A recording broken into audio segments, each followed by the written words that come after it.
ॐ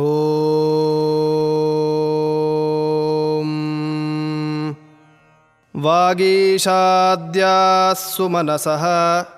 सर्वार्थानामुपक्रमे यन्नत्वा कृतकृत्यास्युस्तन्नमामि गजाननम् शारदा शारदाम्भोजवदना वदनाम्बुजे सर्वदा सर्वदास्माकं सन्निधिं सन्निधिं क्रियात् रामो राजमणिः सदा विजयते रामं रमेशं भजे रामेणाभिहता निशाचरचमू रामाय तस्मै नमः रामान्नास्ति परायणं परतरं रामस्य दासोऽस्म्यहम् रामे चित्तलयः सदा भवतु मे भो राम मामुद्धर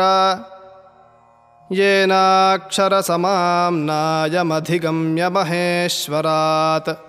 कृत्स्नं व्याकरणं प्रोक्तं तस्मै पाणिनये नमः येन धौता गिरः पुंसां विमलैः शब्दवारिभिः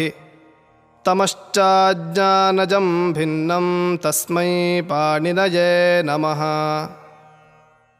गुरुरेव गतिः गुरुमेव भजे गुरुणैव सहास्मि नमो गुरवे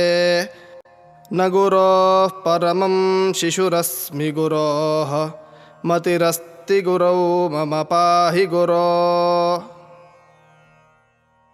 श्रीगुरुभ्यो नमः। इकारान्तः पुल्लिङ्गः श्रीपतिशब्दः श्रीपतिः श्रीपती श्रीपतयः हे श्रीपते हे श्रीपती हे श्रीपतयः श्रीपतिं श्रीपती श्रीपतीन् श्रीपतिना श्रीपतिभ्यां श्रीपतिभिः श्रीपतये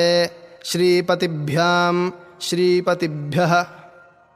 श्रीपतेः श्रीपतिभ्यां श्रीपतिभ्यः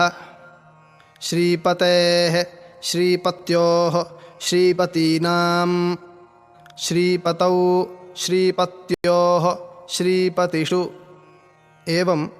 रवि कवि मुनि विधि इत्यादयः शब्दाः।